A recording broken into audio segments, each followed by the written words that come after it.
Hi, I'm Connor Jones. I'm Micah Tomasella. And this is Culture Brief, a Denison-informed podcast where we are navigating the constant stream of top stories in news, politics, sports, Hollywood, pop culture, technology, basically everything happening in culture. We're talking about it, and we're doing it all from a Christian perspective.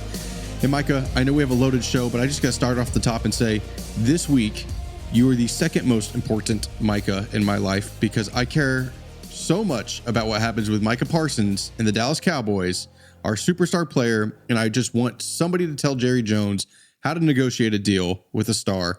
I'm just saying you're number 2 this week, and I'm sorry about that. You mean to tell me I've been the number 1 Micah in your life? This is the first time I'm hearing of it. So thank you for the affirmation. I'll be 2 to Micah Parsons any day. Jerry, re-sign him. And if you're not going to re-sign him, trade him. And let's get a bunch of picks and rebuild, but he's not going to trade him. Why do we always have to have so much drama going into every season?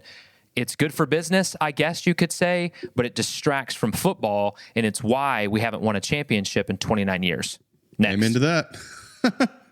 Anyways, Micah, you want to just give us a rundown on what we're actually talking about today? Yes. We probably don't need to go down the whole Cowboys soapbox. Oh, man, I get rolling, dude. I get rolling. Okay, so we're talking about the redistricting drama in Texas and everything playing out in that. So that's going to be the first thing that we talk about, and all the so-called gerrymandering and all the national implications. We've got the American Eagle ads and the controversy that's ensued from that. And then we're going to do some burger rankings. USA Today came out with the top 10 fast food burgers. We're going to go through that. And honestly, I'm going to pick that list apart because there's issues with it. We're going to give you an update on what's happening in Gaza, NFL Red Zone, which many of us love. There's a new deal in play there and so much more. So let's jump into the brief. The brief. So in early August 2025, more than 50 Democratic members of the Texas House left the state just a few days ago now, traveling to Illinois, traveling to New York and Massachusetts to block a Republican-backed mid-decade redistricting plan. And I say mid-decade because typically redistricting, gerrymandering kind of comes up every 10 years. Typically, it's like 2009, 2010, 2011, or 2021. So the fact that this is happening kind of in the middle of that cycle is a little bit different. And then these Democratic members of the Texas House left and went to Democratic-run states to kind of seek refuge. And so without enough members present for a quorum, the House cannot move forward on legislation. So everybody's probably heard a little bit about the story. We're just going to kind of break it down. Governor Greg Abbott responded by ordering civil arrest warrants for the absent lawmakers. He's like, arrest them, bring them back. Yeah. And he has directed the Texas Department of Public Safety to return them. These warrants have no legal effect outside of Texas, though, but he's sending a clear message that he wants them back. So we're going to jump into kind of what's happening with redistricting right now. But I want to give just a little bit more context before we jump into that. So Republicans are saying the proposed maps would correct population imbalances and better represent fast-growing suburban and rural areas in Texas. Democrats say that would flip up to 5 U.S. House seats from Democratic to Republican control by targeting minority-heavy districts, especially in Houston and South Texas. What's interesting about this is Republicans are wanting to change this, but it was kind of odd because Trump carried all of these districts in 2024, but it has always been a toss-up at best for Republicans if they're going to win these districts. So in theory, they're basically hedging their bets on that these places that are flipping potentially and they're redistricting all of it, Republicans are banking on those always staying Republican. And I would say that's not necessarily something that you can completely count on. So, Connor, this is dominating the news because it's not just about Texas. It's kind of setting a precedent for the rest of the country. So what are your initial thoughts from our home state here in Texas?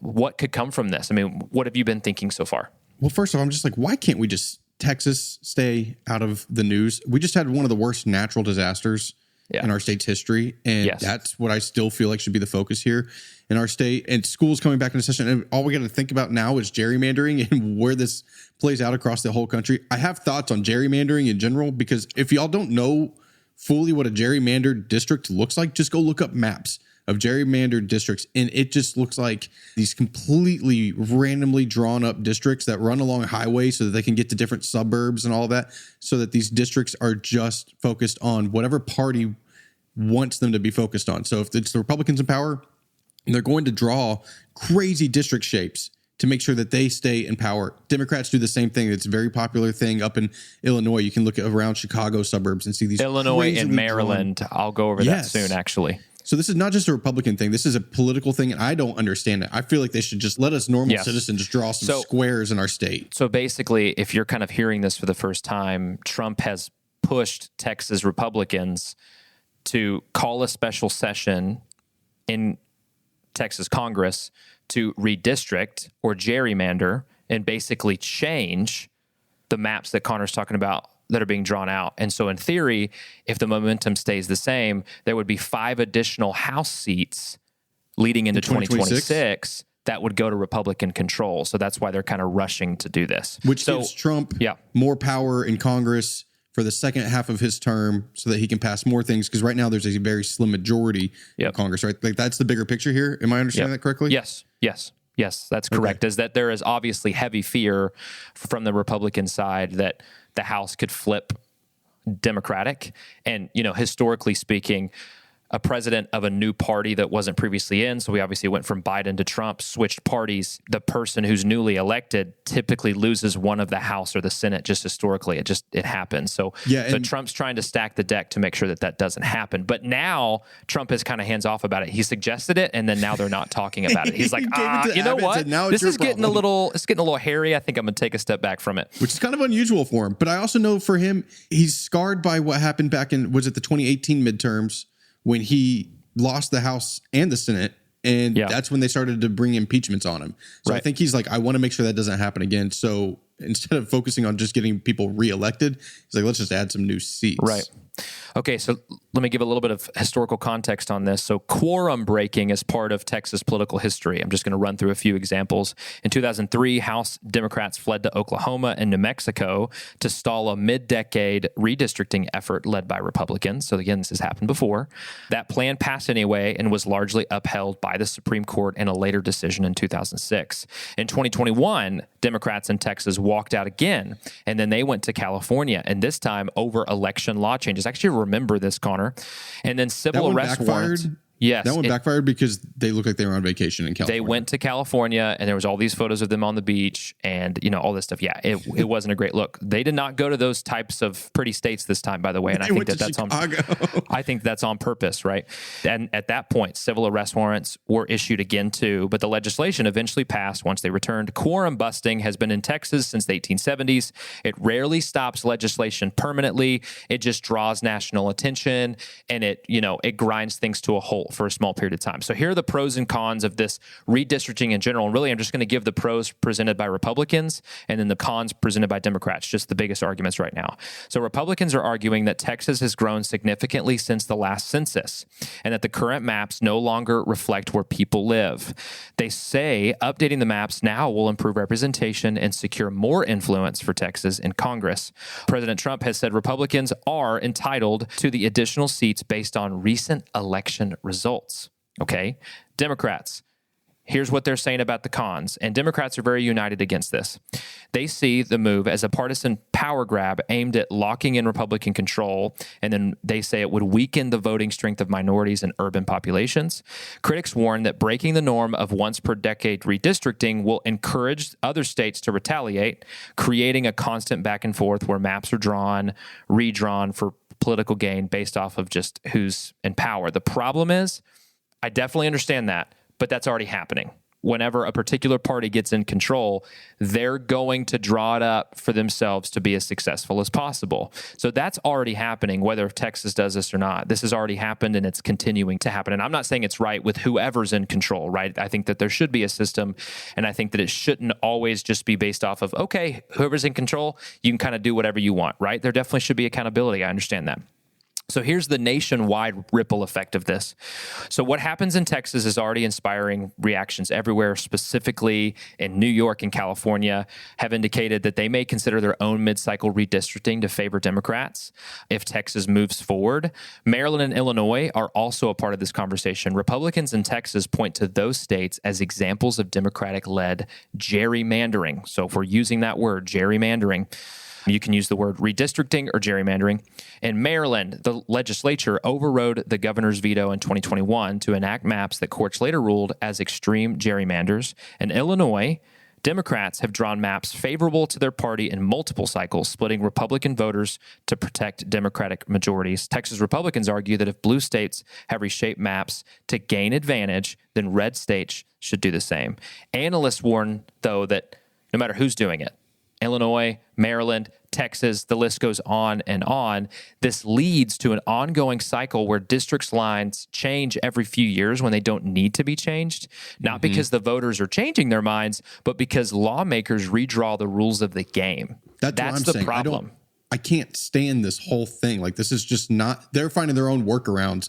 They're not letting the voters make decisions. They're making their own decisions, no matter what your party line is. This is just, well, I don't know. I think government is overstepping here so that they can keep themselves in power or increase their power. This is what bothers me. When I feel like so many decisions are being made under the guise of, well, I'm only here for a certain period of time.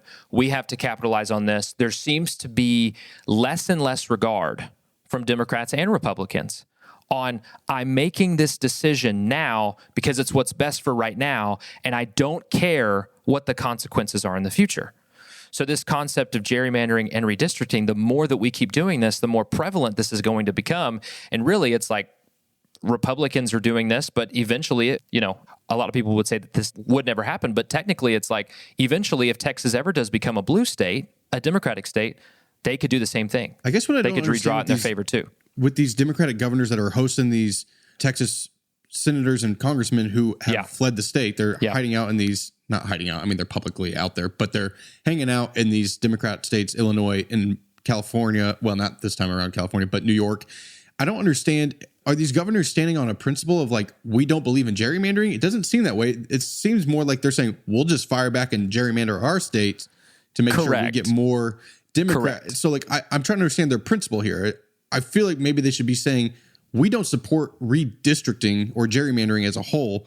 It's a bad thing. But they're really not saying that. They're really just saying, we don't support that you're adding more Republican seats. And I do get that. But like, it'd be extremely hypocritical if they were to say that, especially JB in Illinois with like, that's the biggest example of like consistently gerrymandering stuff. So Pritzker does not care about gerrymandering. The governor of Illinois does not care about gerrymandering. He cares about getting his name in there because he's trying to wants to run in 2028. It's the same thing with Gavin Newsom in California. He's like, oh yeah, I'll take Abbott on and we're going to do the same thing. It's all about making decisions that impact the future of our country for personal gain. And I would say Trump pushing that, Abbott doing that is the same thing. Like, I'm not saying just Democrats do it or just Republicans do it. Right. It is just this bias that you inherently take on. It's human nature that when you're in charge and when you have all the power, the tendency is to crush everybody and to bend it to your will, basically. Here's what I'll say about this as a Texan, knowing that this is our state currently. This will be other states probably in the next few months too.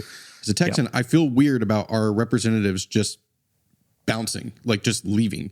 I get that they're saying that this is because this is their last option. This is like a survival mode option for the Democrat Party in Texas. I do get that. But like, I think that they should be here doing work and working, especially towards recovery relief efforts and bills and all of that for the Texas Hill Country. I would understand it more if there was any historical precedent that them leaving and basically taking a vacation, a paid vacation, because there's all these groups that are paying for their travel expenses and stuff for them to not be doing their jobs. Mm-hmm. I would understand more what they're doing if there was any historical precedence that this would actually stop this from happening. They will literally have to just be out of the state for a very long time. Like, they have until December to pass this. So unless they're planning on staying out for the next 5 months, this is going to pass. Now, you might not like it, and I understand that. It's definitely like a complicated issue. So I am to their point. I'm with you on that. It is bringing attention. I mean, they've dominated the news cycle this week. It's taken over Trump's news cycle, which is something. So, yeah. Yep. Okay, so here's what this means. Governor Abbott called a 30-day special session starting in late July to handle redistricting. That's the special session that we're in right now. That session will expire in mid-August. However, he can call another special session immediately after and keep doing so. He can call multiple special sessions until December. Okay, so that's why I say we have, that there's time for this to still happen. So Democrats can hold out as long as they stay out of the state and deny a quorum. But in 2021, a similar walkout that they did lasted 38 days, but each absent lawmaker now faces $500 per day in fines, loss of pay, and then the growing political pressure, specifically surrounding around the fact that this special session is also called to give aid to Kerrville and then all of the flood victims there in Texas as they're cleaning up, right? So there's a lot riding on this. So Republicans are betting that either the fines or the mounting public scrutiny will push the Democrats to come back. So here's the spiritual application that really comes to me from this, because this is just kind of a frustrating situation. All of this just feels unnecessary. It feels like unnecessary stress, unnecessary pressure. It feels like there's more important things to deal with, like cleaning up an entire county after we lost so many fellow Texans in an awful, awful storm. And there needs to be accountability in that too. And it's taking it all away from that. This doesn't serve the people. That's how I feel about it. And that's why they're elected, Democrats and Republicans, to serve the constituents, to serve people, to listen to what it is that we have to say. But not everybody, a lot of them are in it for themselves. So when civic processes and trust in systems break down, our responsibility remains to act with integrity and humility. The absence of these lawmakers points to fractures in political structures, clearly. But followers of Jesus are called to build, not just protest, and definitely not tear down. As Micah 6:8 reminds us, he has shown you, O man, what is good and what the Lord requires of you, to do justly, to love mercy, and to walk humbly with your God. Even when systems seem unjust or broken, our calling is to pursue justice and mercy in how we participate, not just in how we critique, not just when we're being armchair quarterbacks and saying it should be done this way, it should be done that way. Romans 13 describes governing authorities as God ordained for maintaining order and accountability. So remember, everybody who's in power is in power for a reason. God isn't sitting on his hands. He's still fully in control. Everything that's happening is happening according to God's will and God's purpose and God's plan. While civil disobedience has a place, it must be marked by a posture of humility, not just pure obstruction. If you're just obstructing to obstruct, what's the goal? What's the purpose? In a moment where rights and representation are at stake here, believers should ask, how do I advocate for fairness? Not just for my side, but for the common good. And really what I was talking to earlier, how do we advocate for the future? All of these decisions that we're making, what about the future? What does this mean for the future when things change? The political lines will shift. At some point, the party that you don't want to be in office will be in office and will be in power and will be in charge, and that needs to be kept in mind. But our mission doesn't shift, even though those political lines do. We're called to seek justice, love mercy, and walk humbly in every sphere where God has called us. Yeah, amen to that. Thanks, Micah. That's a complicated topic, so appreciate the just breakdown for us. Of course. Okay, let's hit on some pop culture stuff here. It's actually kind of gone beyond pop culture, but I'm sure many of you listening to this have seen the American Eagle ads featuring the Hollywood star Sydney Sweeney and all the backlash that has ensued. I don't really feel like you can miss this. Maybe you have, but I went to the gym the other day and these ads featuring Sydney Sweeney in American Eagle jeans were on every single television screen in the gym the other day. Every news network was showing it. And I was like, man, they're just getting some good free advertising, American Eagle is. So depending on who you ask, the ads are causing either a firestorm, meltdown, backlash, or a revolution. So, of course, that depends on your party lines a lot of the times or just how you feel about a lot of things. Here's the details of the ad campaign. It was released on July 23rd, and it's sexual in a way, and that's intentional. We'll talk about that here in a minute.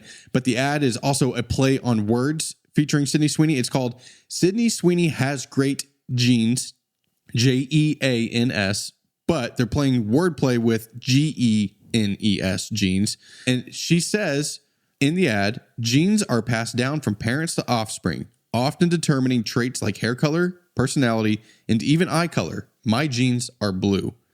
Micah, have you seen these ads, and do you have any initial thoughts? I don't think I saw the ads themselves. I mean, like just by themselves, but obviously I've seen the ads because everybody's talking about it. I mean, it has been a national topic for 2 weeks, and it feels really complicated because, I mean, I know you're about to break it down, but it's like there's a Republican perspective, a Democratic perspective, and then there's definitely a Christian perspective here that we need to find, but it feels like people kind of lose themselves in the bipartisan debate and then kind of forget what we're called to as Christians. It's kind of how I view it. But yeah, I mean, I saw it, but only because everybody keeps sharing it and talking about it and tweeting about it. Again, free advertising for American Eagle because of that. But goodness. Anyways, yeah. I've got 3 reasons why I think it's blown up. Because honestly, it's just a jeans ad. It's nothing out of the ordinary. I mean, this is a common thing, right? Right. Here's reason number 1. Well, I'll point out there are 2 primary reasons that most people are noting, and then I'm going to give you a third reason why I think it, just an underlying reason why it's blown up. But reason number 1 is on the left side of the aisle, many are deriding the slogans that she said about genes and being passed down to offspring and all of that as basically the image of her being blonde and blue-eyed. They're saying it's racially charged, maybe even eugenic messaging, and have accused even the ad of being Nazi propaganda to, on the far extremes of the left. They're saying that. TikTok, Instagram, X, they're all flooded with videos of people criticizing these ads for endorsing really what they're saying is like fat-phobic beauty standards and even white supremacy. MSNBC even said that the ads are, quote, unbridled cultural shifts towards whiteness, end quote. That is how they're seeing it over on the left. On the right, they're saying this is all ridiculous, all these arguments, and that this is just woke people criticizing this ad, and that really the ad campaign is a return to classic American culture. One of the things in one of the ads is Sydney Sweeney is like working on an old Ford Mustang. Like the idea of it being like, you're in jeans, you're working on an old classic car, all of that. One viral tweet that, it really blew up. It said, woke advertising is dead and Sydney Sweeney killed it. That person and many on the right probably are referring to brands featuring models really that didn't meet the objective beauty standards that a lot of people would consider, especially back from pre-2000s. If you looked at the 80s, it was typically just the standards that you would think of a model in the 80s. Someone who looks like Sydney Sweeney, essentially. basically. Yeah. So in response to the backlash, Fox News, of course, on the right, said that American Eagle's Sydney Sweeney ad triggered a cancel culture mob, which is something we haven't heard in a hot minute. It's been a couple of years since we've heard cancel culture. Ted Cruz, senator from here in Texas, had to weigh in, and he said, wow, now the crazy left has come out against beautiful women. I'm sure that will poll well. So, you love when a senator gets involved. I just feel like if you're in the public spotlight, if you have a favorite team and Ted Cruz comes out on your side, it just doesn't work out.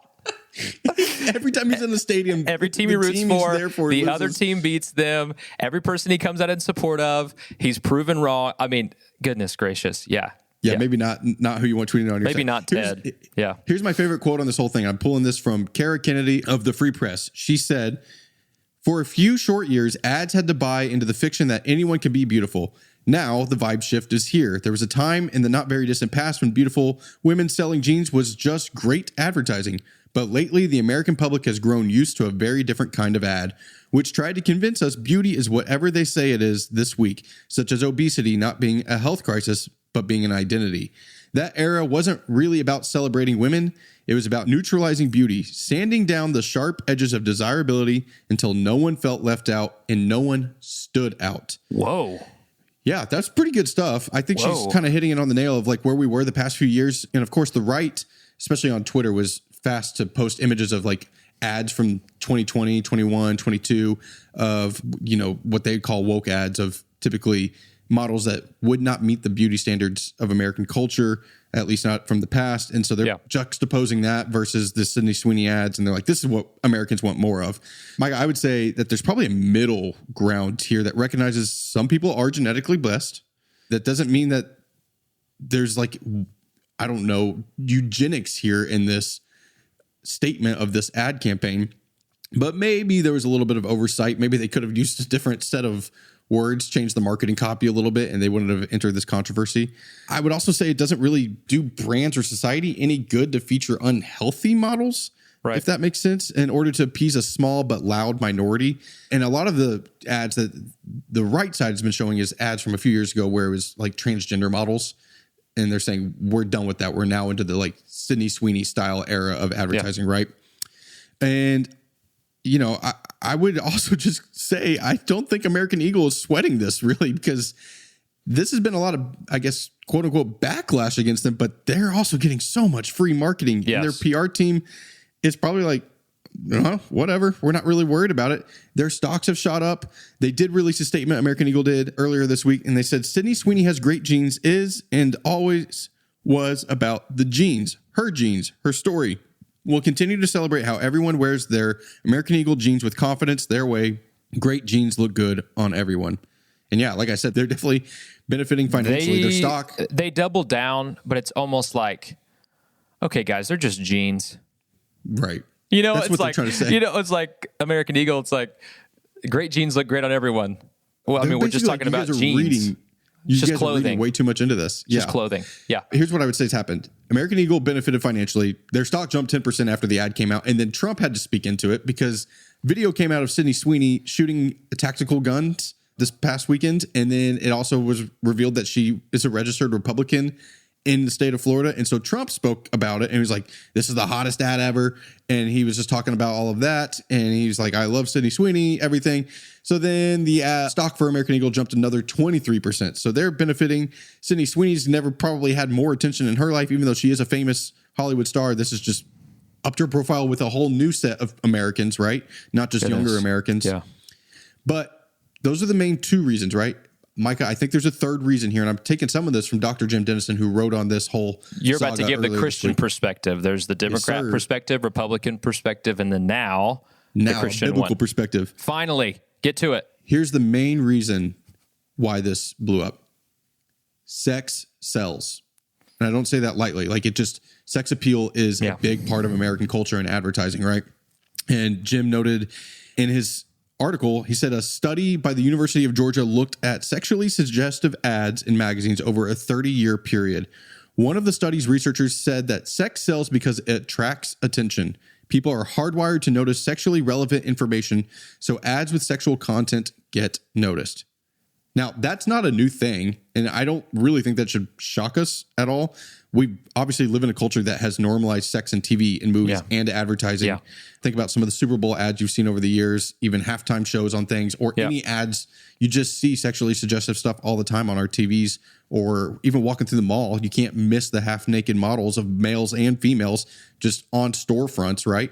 It's just part of our culture, unfortunately. Right. And as Dr. Dennison noted, the foundational issue behind all of this is that sexual advertising works because as humans, man, we're fallen and we're sinful. Yeah. 1 John 2:16 declares, all that is in the world, the desires of the flesh and the desires of the eyes and the pride of life is not from the Father, but is from the world. Man, that's so true, right? And then Matthew 5:28 also warns that everyone who looks at a woman with lustful intent has already committed adultery in his heart, right? So I would just say, you know, you're looking at the story and there's obviously political lines here and it's a culture war thing, but there's a deeper issue here. And I think as you consider how you engage a culture that overly sexualizes most things, remember that Genesis 2:18-25 makes clear that God created sex for marriage and reproduction within marriage. In every other context, sexual thoughts, actions, advertising, wayward eyes, all of that, those are violations of his word and his will for us. So when we're tempted, turn that temptation immediately to God, ask him for strength to resist power and the power to triumph over it. 1 Corinthians 10:13 lays that out for us. It says, God is faithful and he will not let you be tempted beyond your ability, but with the temptation, he will also provide the way of escape that you may be able to endure it. So as you consider everything happening in your life today, as you watch shows, as you watch movies, as you see billboards, as you see everything going on in our culture that overly sexualizes things, all the way down to American Eagle and these ads, it goes well beyond whatever the culture war thing is. This is just a subset of our culture.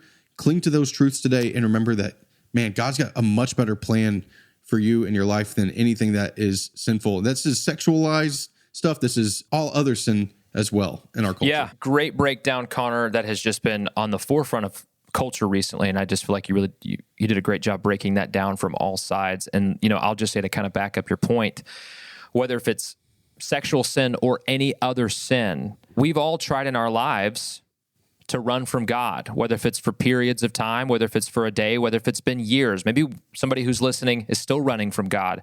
Let me just say this: when you turn to the ways of the world, I sound so old school whenever I'm saying that. But when you give yourself to that sexual sin or that addiction, whatever it might be, or you focus on anything other than the eternal kingdom and what God has for you today, sin just doesn't help you live your best life. Mm-mm. The Bible lays all of this out, and it's not just a book of rules. It's like most of us have tried it. Most of us have said, I'm going to give myself to this. I'm going to do that. I'm going to turn away from God in this time, whether if it's conscious or subconscious. It's never brought you joy.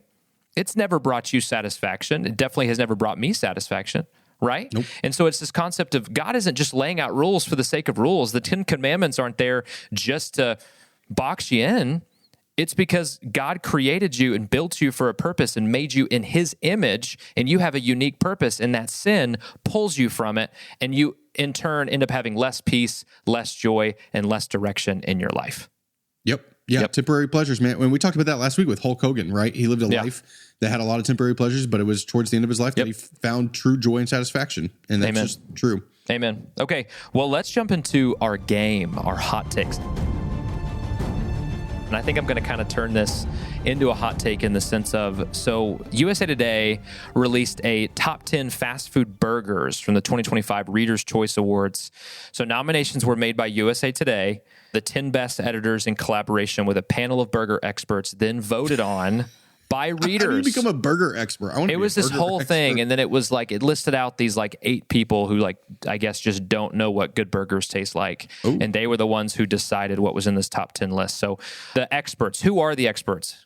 Who's deciding this? They're described as industry professionals and burger aficionados with extensive knowledge of fast food and burger trends. I would say they clearly aren't experts at all. Okay. Oh. Anyway. All right. So tell me the list, man. Now I'm curious. Do you want me to go 10 to 1 or 1 to 10? So again, this is just decided in 2025, the 10 best fast food burgers in the country. You may go 10 to 1 or 1 to 10? 10 to 1. 10 to 1. I want to save the best one for last. All right. Number 10, Whataburger, the double meat Whataburger. Okay. If you are blessed to have a Whataburger near you, understand that this list right off the bat is wrong putting it at number 10. It should be at least top 3 in my book. And trust me, I've tried a lot of burgers, a lot of fast food burgers. Okay. That's just my opinion. Number 9, they have Burger King, the Whopper. The fake flame broiled taste on a Burger King Whopper is beating out Whataburger. That right off the bat doesn't make much sense to me. Comment so far, Connor. I'm just curious. First off, I don't know why you say Whataburger so weird, but Whataburger? Whataburger. I don't know, man. It just comes off. How do you say it? How do you say it? The way it's spelled, Whataburger. I don't know. What am I saying? You say, I don't know. Anyways. Whataburger?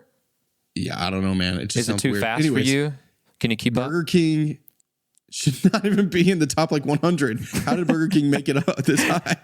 I do think Whataburger should be higher up. And how'd they beat Whataburger? How'd they beat Whataburger? You happy? Okay. Okay, give me the next few.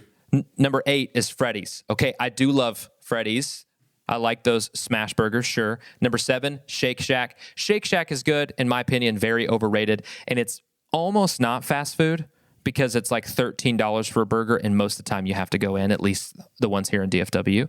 So it kind of feels like one level up, because then this next one is Five Guys. Five Guys and Shake Shack, I feel like are on a different level than like Burger King, even Whataburger. A little fancier. Right. It's just a little bit more expensive, a little bit of a better experience typically. Okay. So number 6 is Five Guys. Number 5 is Culver's. I've been to Culver's. I know it's more popular, kind of up in Wisconsin. They got a lot of cheese curd burgers and stuff like that. This is the double butter burger with cheese. That's what they're known for. I have heard and continue to hear, and I've had Culver's before. It's definitely very good. I don't know if it's top 5 for me, but that one makes sense to me. In-N-Out, I do love In-N-Out, but I do like Whataburger better than In-N-Out. But I do think Whataburger and In-N-Out deserve to be in the top 10. Jack in the Box. The top 3 is where things start to become just an absolute train wreck, even more than it already was. So number 3 is the Jumbo Jack at Jack in the Box. Absolutely not. Absolutely not.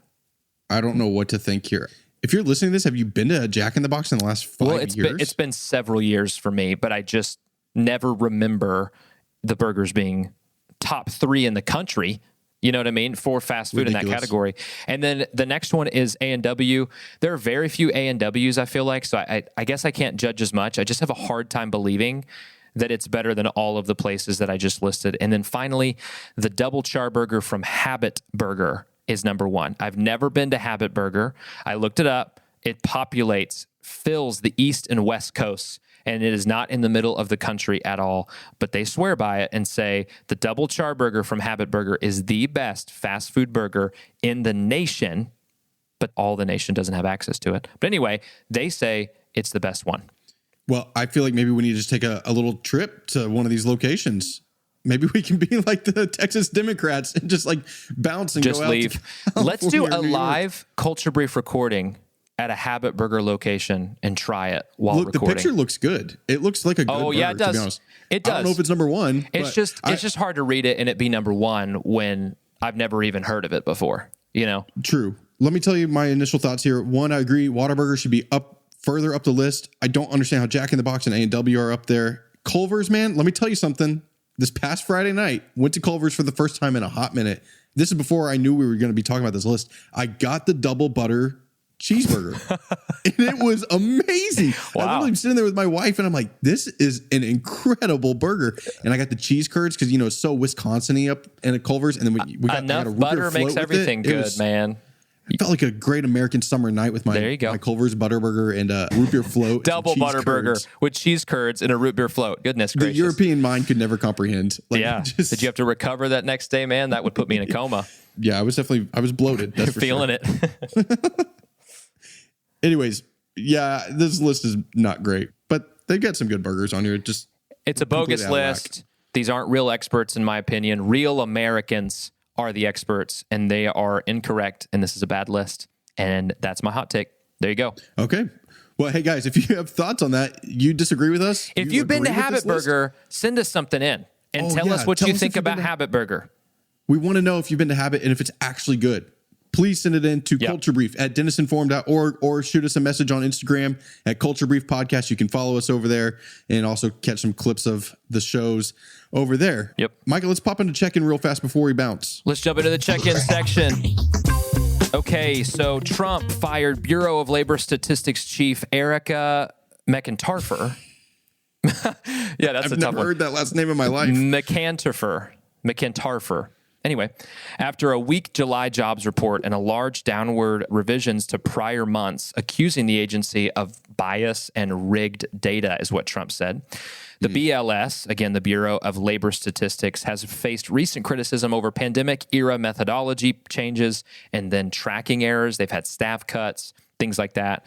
And critics warn, though, that the firing of the statistics chief, Erica, it does threaten the agency's independence and could undermine trust in economic data, right? So if Trump puts his type of person in there, then some people might not trust when those numbers come out in future months, right? It needs to be the type of place that appears to be free of political bias. They need to just collect labor statistics and then report on it.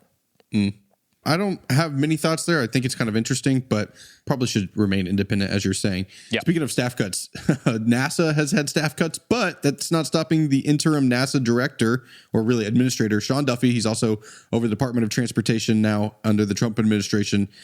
He announced this week that we're going to try to build a nuclear reactor on the moon by 2030. Not really sure how we're going to do that with the staff cuts. And also, we haven't been in the moon since the 70s. So, if somebody's got some more insights there, I've tried to find some information. I think it's going to be a small nuclear reactor, but we don't even build nuclear reactors here on Earth. So I think this is like, an interesting concept. We'll see how this plays out. Everything that we have done and we continue to do is just a different version of an arms race with the world's superpowers. For years, it has been about beating China and Russia, like whatever it is, in AI, in military, in GDP, in the Olympics, in space. It's been about beating your rivals. That's correct. So this is just another version of that. I do think if we were going to win something against Russia and China, it's going to be a football game, right? Like they can't beat us in that, surely. Well, American football. Right. Sorry. Yes. No, we probably lose in soccer. I don't know. Does Russia and China have good international soccer teams? I'm not really sure. Anyway, okay. All right. So let me give you an update on the Gaza crisis. So this Gaza crisis is deepening. UN agencies from the United Nations, they're warning of deadly chaos at aid sites. Trump, though, through his envoy, Steve Witkoff, who we've talked about before, plans for the U.S. to take over Gaza aid distribution. We just don't know what that's going to look like yet. So it's going to be in partnership with Gulf and regional partners, while Benjamin Netanyahu, the prime minister of Israel, is pushing toward full military occupation of Gaza. So you've got the U.S. is looking like it's going to have to take over aid, but then at the same time, if you have this entire military incursion, how do those things work together? Like, how do you stop Hamas, get those hostages released, which is very, very important. Again, they're the ones who started this whole thing. But then at the same time, how do you get everybody fed and stop this famine? And it kind of seems like those two things are going to work against each other. So truly, we need to be praying about that situation. Absolutely. Yeah. And Steve Witkoff's just the busiest guy on the planet because he just also met with Putin other than Scott this Bessent. week. Those two guys are just kind of like globetrotting, trying to make deals. No doubt. You know, one's doing financial, one's doing wars. Also, on Tuesday, the House Oversight Committee issued subpoenas for top government officials in regards to the Jeffrey Epstein case. So we're now going to get depositions of 2 former FBI directors, 6 past attorney generals, and the names you guys have all been hoping to hear, Hillary and Bill Clinton. They will be deposed as well if these subpoenas stick. And I don't know if the public will hear the information that comes from those interviews. I'm sure they will be trained up and ready to answer to avoid any sort of self-implications on crimes or whatnot. But I think it's going to be more about their government official time. All these people, what did they know about the case when they were in their positions? Hillary Clinton, of course, being Secretary of State during some of this time as well. And then a few media things. Disney, they made some announcements this week. One, if you're a Hulu fan, it's going away. Not entirely. It's just going to integrate with the Disney Plus app. So I'm a big Hulu guy. I actually probably spend more time on Hulu than Netflix. So I just hope that the app continues to work well and the shows all weird. stay the That's same a lot of content. It's a lot of content. Yeah, man. Yeah. It is. And then ESPN, Mike, I'm sure you've heard about this one. They're acquiring the NFL Network. And that means that they're going to get the rights to distribute Red Zone on Sundays, which is where you can watch a bunch of games kind of at the same time in a way. They're also getting NFL Fantasy, which is a big deal for any fantasy football players. And in return, the NFL is getting a 10% equity stake in ESPN. This means ESPN will also get 3 additional games. There's just one problem. They have a big obstacle in the way, and that would be Donald J. Trump, because he's going to have to approve it like his administration is, and he's already suggested that he's going to try to force the NFL to make the Washington Commanders return their name to the Washington Redskins of the past, right? That's something he's trying to stand his ground on in a culture war. I don't think that's going to happen, and I'm not going to get into the politics of like yes or no should the Washington Commanders change it back to the Redskins. However, what I would say, I kind of want Trump to block it because that means NFL Red Zone is going to become more expensive if ESPN owns it. It's going to end up being probably a lot more expensive. I love NFL Red Zone. Scott Hansen is the host. Watch it every year. Watch it all the time. It's what I look forward to most Sundays after church, of course. So if Trump blocking it keeps Red Zone cheaper, then maybe he should just block it. Yeah, we'll just have to see. I want to leave you guys off with one big thing this week as we prepare to close out the episode. And this still relates to the NFL. Minnesota Vikings and Kansas City Chiefs legend, Micah, you know him, Jared Allen. Yeah. NFL legend, right? Well, he was being inducted into the Hall of Fame this week, and he was giving his speech at the induction ceremony, and he said, "When I get called home to heaven one day, if all they talk about is this gold jacket, then I failed miserably as a father, a husband, and a friend." He pointed to his daughters and he said, "You two are my legacy. Always put Christ first." Amen. Keep that in mind as you go throughout your week. If an NFL Hall of Fame inductee legend is saying it, it's just so true. He's been at the top of the sports world, but he recognizes that Christ is king. So Thank you guys so much for joining us this week on this episode of Culture Brief. If you have any questions, thoughts, send them to us at the mailbag email. That'll be in our show notes. Also, any articles or videos or posts that we mention on this episode will also be in the show notes. And if you enjoyed today's episode, please like, subscribe, rate, or review the show and share it with a friend. And we'll see you next Thursday. Goodbye.